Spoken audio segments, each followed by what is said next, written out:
So So So so last time in last video I created these AWS resources, and now in this video I'll show you how we can deploy using Kubespray, deploy Kubernetes on those instances. So we have done the resource creation part actually. Now just the deployment of this thing is required, Kubespray is required. So what I need now is I just need to go to the inventory and I need to locate the host file. So let's go back to the parent directory here, and then from the Kubespray folder I'll just locate and display the content of inventory file. Inventory, sorry, spelling mistake, inventory/host, and here it is. You will see all the values are automatically populated over there. Like this is the Elastic Load Balancer. These are the nodes. This file was generated by Terraform automatically for us last time when the cluster was created. It's already created now. You can see here. So these are the host IP addresses. Everything is ready now. Now we need to load the SSH keys. So this is how I'm going to load my SSH keys now. So what I'm going to do now is I'm going to use the SSH agent. So let's do this. I have installed it right now in a folder called ssh/kubespray/kubespray.pem. This is a file. Oh, wait a second, my file is not this. My file is k8s.pem. By the way, you can download this file from your AWS console. So just go to EC2 dashboard, and from EC2 dashboard you will have to locate the key pairs, and from here you need to download the key pair. I can show you. This is the key pair, and there is a download link here. Wait a second. This is key pair. Where is the download button? There's only delete button. Okay, at the time when I created the key pair I have already downloaded it. Okay, that's why it's already available on my system. Okay, in case if you have not created a key pair yet, you can create it, and immediately after you create, download it as well. So it's downloaded at this location on my system. Okay.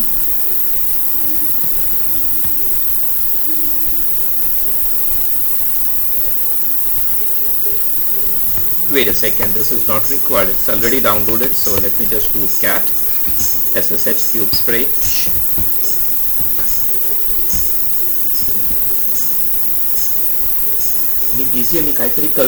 Please. Okay. So let me check if the key name is correct here. .ssh/kubespray ls. There are two files over there. Okay, and okay, files are not loaded actually correctly. I will have to download it again. So let's go to downloads folder, and inside downloads I'm just looking for a file with extension .pem. Yeah, here it is, k8s.pem. So what I'll do is I'll just copy this k8s.pem directly into this location, .ssh/kubespray. Okay, so now if I just go to this location again, .ssh kubespray, and do ls, you can see there is a file k8s.pem which is 1678 bytes long. So that file is ready now. So let me do this now, evaluate the SSH agent. Wait a second, SSH agent, SSH add, and all identities are removed now. SSH add, let's add this SSH key now which I have created here, kubespray k8s.pem. So a new key has been added here, identity has been added here, and this identity we will be used right now in this SSH station, all the SSH stations. Okay, so identity has been defined, and now we are going to run this Ansible playbook command. So I will explain you what I am writing here. Ansible-playbook. Ansible is already installed by the way in my system. For inventory file, my inventory file is right here in this folder only. wait a second, wait a second, looks like I'm in a wrong directory. I was in document slash CubeSpray. Okay, and here I'll write Ansible playbook. Inventory file is inventory slash host. Then I need a cluster.xml, cluster.yaml file which has defined all the cluster information.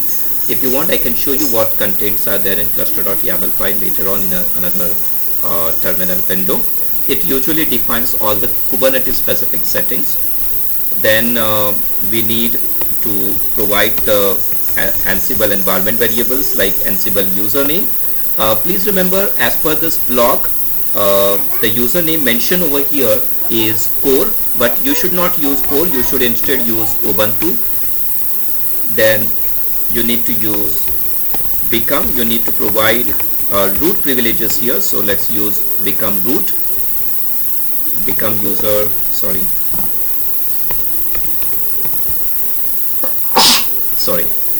become user root, and then flush the cache.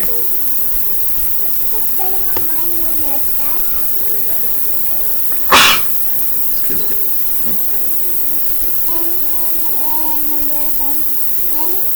E W, now H A I R S T Y L E आता send कर.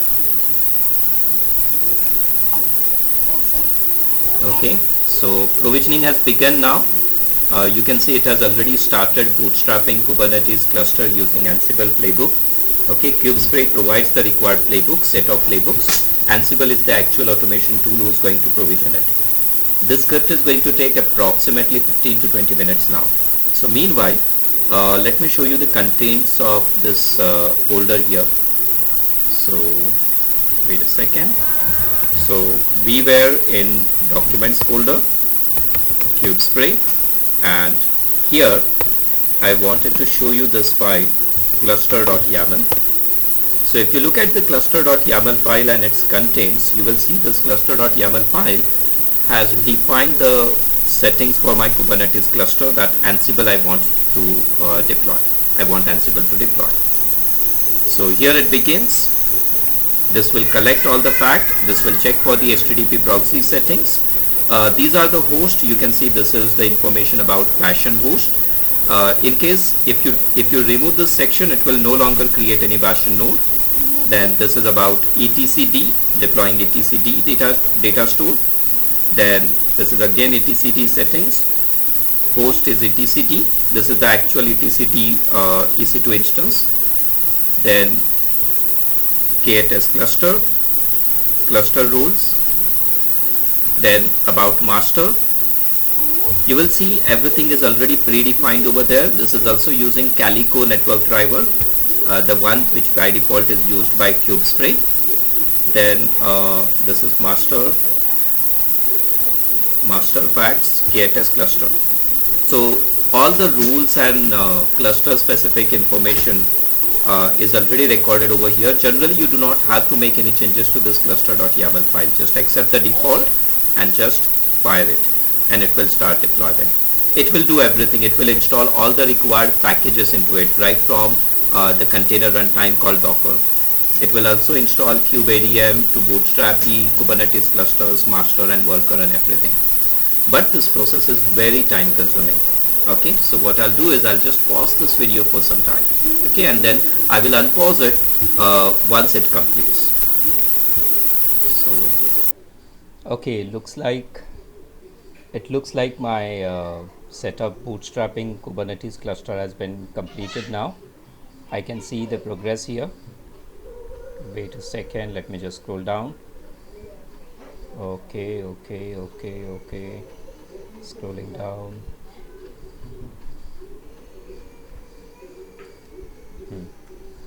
I can see the installation has been done. Let me check if anything has failed. No, I can see everything is okay. Status is okay. Okay for all the phases now. Fine. So cluster is ready now. Let me show you now how to connect with your cluster, the newly deployed cluster. In order to connect with cluster, we need to first get inside our SSH bastion node. So I'll show you how to get into bastion node. Remember, we have used previously this command for SSH, this one using SSH agent. So we'll use that now. But before that, let me do ls. There is a new file created in this directory now, which is sshbastion.conf. This is the newly created file, and this file actually provide you all the required configuration that allows you to connect to any of the nodes via bastion node. Now you can connect to any of Kubernetes nodes, master or worker, via this bastion node. So let's get inside our only master node which we have. So let me check. I'll just go back to my EC2 dashboard, and from EC2 dashboard I will locate my master node. So where is my master node? Here, 6 running instances. Out of 6 running instances, I will go to bastion node here, master node here. Okay, this is master node, and if I just scroll towards right, I just want to know its private IP address.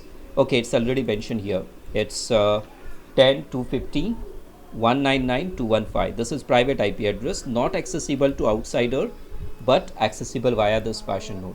So this is what I'm going to write: SSH -F SSH bastion configuration file, and then my username is Ubuntu @ this IP address of master node. This will now take me directly inside the bastion node, the master node.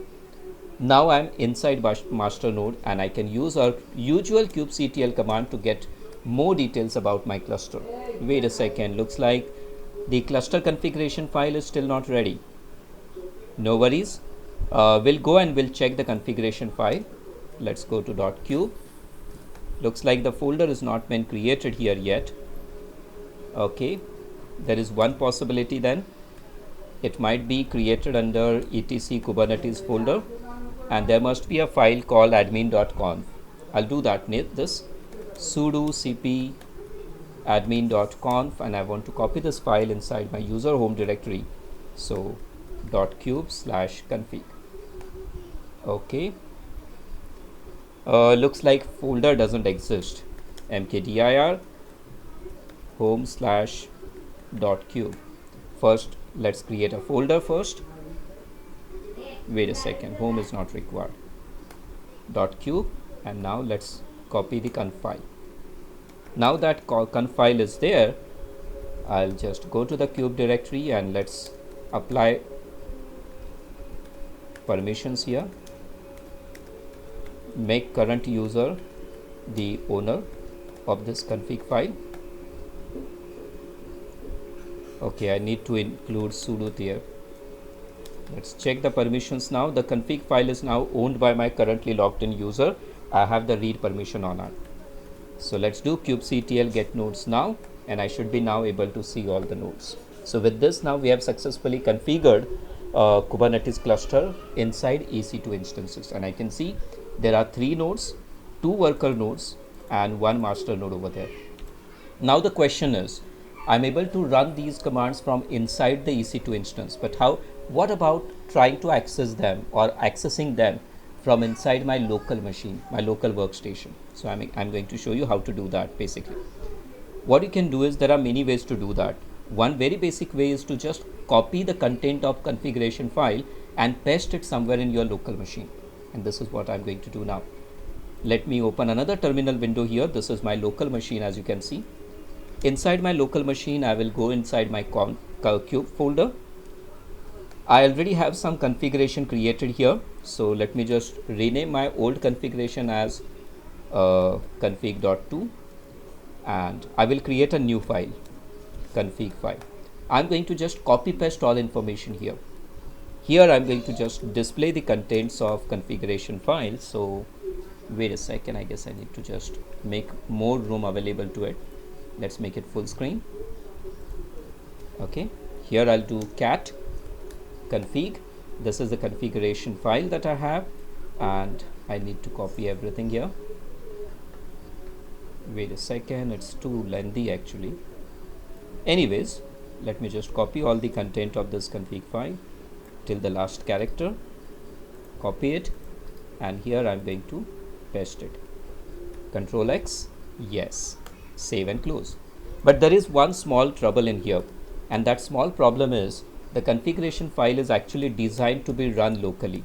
If you look at the config file, the Kubernetes server URL here mentions private IP address, which is not accessible to me from my local machine. If I try to access it from local machine, it's going to give me connection failed error. Let me show that. kubectl get nodes from my local machine, and it will fail to connect. So what is the solution then? How do we make it accessible then? I will have to replace that private IP address with the publicly accessible address. So I'm going to do exactly that. So what I need is, I need to copy my ELB, Enterprise Load Balancer DNS there. So let me go back to my EC2 dashboard now. Where is my EC2 dashboard? Here it is. And from EC2 dashboard, let me go to EC2 dashboard, and then Elastic Load Balancer should be here somewhere. Load Balancer, and let me just copy the load balancer's DNS. Here is my load balancer DNS. I'll copy this. Oh, wait a second, just this much. I'll copy this, and I'm going to update it in here. So editing the config file, and server URL, I don't want this private IP address. Instead of private IP address, I want this. Don't worry, it's already pre-configured. Okay, so configuration should work just, and let's do this. Okay, looks like there is some problem in here. Host must be a URL. I guess while copying and pasting it, I must have made some mistake. Okay, I got it. There is an extra space in here in the server URL. I'll show you where it is basically. Okay, there should be no space between the DNS and the colon symbol. Save and close. And here I can now access my Kubernetes from my local machine. This is my local machine, by the way. This is my Inspiron 5379 computer. So I'm able to now access my Kubernetes, which is deployed in EC2 instances, set of EC2 instances directly from my local workstation, my laptop. And I should be able to deploy anything, whatever I want from here. So that's it. This is how you deploy things. In case if you want to do the cleanup operation, I'll show you how to do a cleanup operation as well. Because we have deployed everything using Terraform, the most easiest way to perform cleanup operation is, let's just get out of this partition node. Now I'm back on my kubespray repository folder, and here what I'm going to do is I'm going to just run. I'll just have to go inside this Terraform AWS folder first. There is a very nice script, or there is a very nice way of destroying the entire environment. Terraform destroy, and then I need to provide the var file. My var file is credentials.tfvar. That will provide all the required credentials to perform some operation on my AWS subscription. Let's wait for this command to run.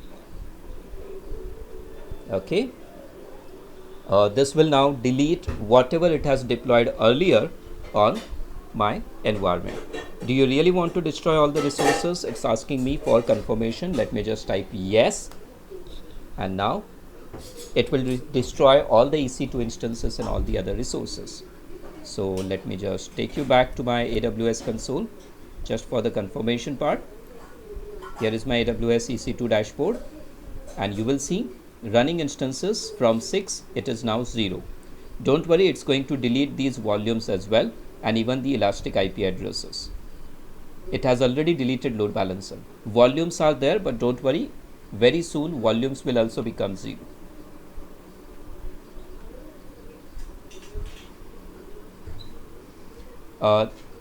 Okay, it's getting deleted. Let me just reload the screen. Okay, looks like volumes are now deleted. You can see 0 volumes. 2 Elastic IPs are still there, and 7 security groups are there. So that means our script is just working fine. Okay, so that's it. We'll stop it here. Thank you very much.